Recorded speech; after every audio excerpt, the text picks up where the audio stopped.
इसलिए उनको ऐसा लगता है तो यहाँ शराबबंदी है और चोरी छुपे लोग पीते हैं तो उसका क्या हिसाब है, उनको जानकारी है, ज़्यादा तस्करी में लीन रहते हैं या कराते होंगे, इसलिए ऐसा उनको मालूम है। जीताराम मांझी के सरकार में शराब की तस्करी होती है। सिर्फ जीताराम मांझी इतना बता देते आके कि जेडीयू को उसमें कितना हिस्सा मिलता है, भाजपा के कितना हिस्सा मिलता है, जीताराम मांझी जी को कितना हिस्सा मिलता है तस्करी में।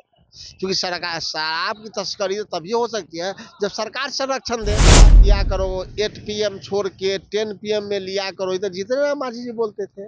शराबबंदी में कानूनों में संशोधन होना चाहिए, जीताराम मांझी जी। मोदी के सरकार में सब फर्जी आदमी है, गलती आदमी है, तो जीताराम मांझी की बात ही क्या वैल्यू करना। वही कहते हैं कि शराबबंदी नहीं है, वही कहते हैं शराबबंदी है, तो कंफ्यूज है।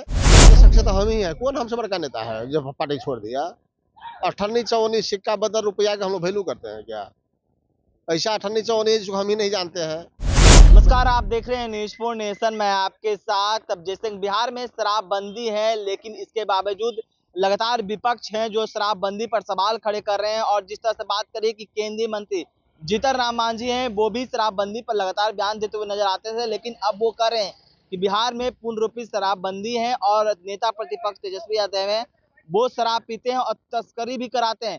इससे बात करने के लिए हमारे साथ हैं कांग्रेस के प्रवक्ता है राजेश राठौर जी। सर, कैसे देख रहे हैं जिस तरह से जीतन मांझी के इस बयान को? वो पहले कहते थे बिहार में शराबबंदी है, शराब भी थोड़ा थोड़ा लोग पीते हैं, सफेद पोश वाले पीते हैं, लेकिन अब सीधे बोल रहे हैं बिहार में शराबबंदी है और तेजस्वी यादव पर बड़ा आरोप लगा दिए। देखिए जीताराम मांझी जी दो बात कह रहे हैं। एक तो जो वस्तु स्थिति है उसके बारे में बताएं कि बिहार में शराब की तस्करी हो रहा है, और प्रतिपक्ष के नेता पर घिनौना आरोप लगा दिए। तो मुझे लगता है कि ये काम उनका बेटा करते होंगे तो दूसरे के बेटा के माथा पे थोप दिए। लेकिन स्पष्ट वो बता दिए कि जीताराम मांझी के सरकार में शराब की तस्करी होती है। सिर्फ जीताराम मांझी इतना बता देते आके कि जेडीयू को उसमें कितना हिस्सा मिलता है, भाजपा के कितना हिस्सा मिलता है, जीताराम मांझी जी को कितना हिस्सा मिलता है तस्करी में। क्योंकि सरकार शराब की तस्करी तो तभी हो सकती है जब सरकार संरक्षण दे। लेकिन वो तो तेजस्वी यादव पर आरोप लगा रहे हैं, तेजस्वी यादव करवाते हैं। तो वो अपने बेटा के बारे में कैसे कहेंगे? कोई अपने बेटा के बारे में कहता है क्या? अपने बेटा के माथा पर जो आरोप है वो दूसरे के बेटा पर मत रहे हैं। बढ़िया बढ़िया बात अपने माथा पर, खराब खराब बात दूसरे के माथा पर। वही ना कहते थे कि बिहार में शराबबंदी नहीं है। थोड़ा थोड़ा लोग पीते हैं, सफेद पोश हाँ, वाले पीते हैं, इस तरह के थोड़ा बयान थोड़ा पिया करो, 8 PM छोड़ के 10 PM में लिया करो, इधर जितने मांझी जी बोलते थे। शराबबंदी में कानूनों में संशोधन होना चाहिए, जितना मांझी जी बोलते हैं। रातों रात वो विपक्ष के नेता पे चलेगी तस्करी वो कराते हैं, तो उनका सरकार फेल है क्या? कि सरकार उनकी लंगड़ा है? सरकार तो लंगड़ा है ही है, इसमें कहीं दो राय नहीं है। लेकिन लंगड़ा सरकार भी तो काम को होता है, पकड़ते काहे नहीं है? इसलिए नहीं पकड़ते हैं कि अब तक जितने लोग पकड़ाए हैं सब जेडीयू भाजपा और एनडीए के होते हैं।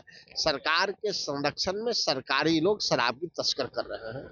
क्या लगता है कि जिस तरह से जीतन मांझी बयान दिए हैं तो इसमें जीताराम मांझी को कोनो बात के वैल्यू है क्या? मंत्री हैं, केंद्र में मंत्री, आप वैल्यू की बात कर रहे हैं, उनके बयानों को केंद्र के मंत्री केंद्र मंत्री गिरिराज सिंह है, उनके बात को कोनो वैल्यू है क्या? गिरिराज सिंह से फ्रॉड आदमी को मिलेगा? फ्रॉड इसलिए हम कहते हैं, गिरिराज सिंह को फ्रॉड कह रहे हैं कि उन्होंने कल जिस प्रकार से मल्लिकार्जुन खड़गे साहब का गलत वीडियो पोस्ट किया है, उनको अपमानित किया है कि एक दलित बड़े नेता का पोस्ट गलत वीडियो आप पोस्ट कर दीजिएगा। तो नरेंद्र मोदी के सरकार में सब फर्जी आदमी है, गलती आदमी है, तो जीतन मांझी की बात ही क्या वैल्यू करना। वही कहते हैं कि शराबबंदी नहीं है, वही कहते हैं शराबबंदी है, तो कंफ्यूज है। उनको एगो कुर्सी अपना चाहिए, एगो बेटा के चाहिए, एगो पुतोह के चाहिए, उसके अलावा किसी को चाहिए क्या? आदमी अच्छे हैं लेकिन बिना काम के हैं। बिहार में 4 सीटों पर उपचुनाव होना है और कांग्रेस को कहीं ना कहीं एक भी सीट नहीं दिया गया है उपचुनाव में, क्योंकि कांग्रेस के पास ये सीट नहीं थे। लेकिन अब कहीं ना कहीं कांग्रेस में भगदड़ देखने को मिल रहा है। तरारी के एक आपके नेता हैं, वो कांग्रेस को छोड़ दिए हैं, बड़ा एलिगेशन भी लगाए हैं कांग्रेस पर। कौन नेता? कांग्रेस के तरारी से है नेता वो, कौन नेता है? हमें लाखों के 2 लाख दशक से आपके पार्टी में नेता रहे हैं। ये बात 3-4 दशक से तो हम ही है। कौन हमसे बड़का नेता है जो पार्टी छोड़ दिया? अठन्नी चौनी सिक्का बदल रुपया का हम लोग वैल्यू करते हैं क्या? ऐसा अठन्नी चौनी जो हम ही नहीं जानते हैं। तो 10 पैसी चलता है, 5 पैसी चलता है, चौनी चलता है, और जो नहीं चलता है वो इधर उधर ढुवाने लगता है, बुवाने लगता है। उसी प्रकार से हो गया। अब सिक्का का जमाना आ गया है, खोटा सिक्का का।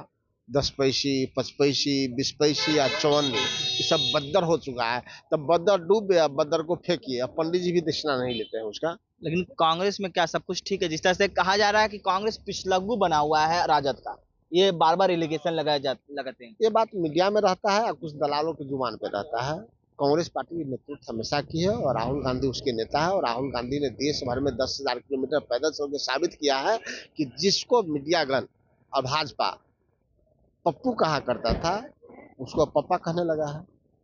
और राहुल गांधी अपने संघर्ष के बदौलत आज पार्टी के विपक्ष के नेता बने हैं।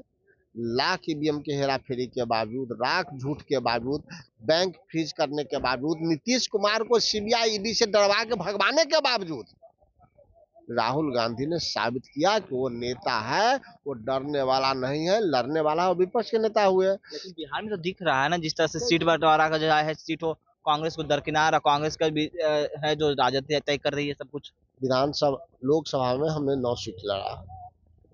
पप्पू यादव भी कहते हैं कि मेरे ही कोटे में है तो 10 सीट मानिए। विधानसभा में हम 70 सीटें 71 सीटें लड़े थे। इस उपचुनाव में जिसका जो सीट था उसको वो सीट मिला। हम उसमें से कोई सीट 2020 के विधानसभा में नहीं लड़े थे। बावजूद हमारे प्रदेश अध्यक्ष और कार्यकर्ताओं की इच्छा थी, प्रदेश अध्यक्ष पे दबाव भी था, कई कार्यकर्ताओं की भावना होती है कि चुनाव में हमारा पार्टिसिपेट हो, हम लोग चाहते भी थे। लेकिन संयोगवश इन चारों सीटों में से कोई सीट हम पिछले बार नहीं लड़े थे और उनमें से 2 सीट जीता है। एक आरजेडी जहाँ मांझी जी थे वहाँ आरजेडी लड़ा था इमामगंज, बाकी 3 जगह आरजेडी और माले के ही सांसद रहे हैं। उनके परंपरागत सीट है, ये उचित होता क्या? लेकिन इंडिया गठबंधन को जिताने के लिए, चूंकि चारों के चारों उम्मीदवार न केवल अपने दल के हैं, चारों उम्मीदवार इंडिया गठबंधन के हैं और कांग्रेस पार्टी उनको जिताने में कोई कसर नहीं छोड़ेगी और चारों के चारों सीट जीत के आएगा। तो आप सुन रहे थे कांग्रेस के प्रवक्ता राजेश राठौर का क्या कुछ उनका कहना है। इसी तमाम खबरें न्यूज़ के साथ।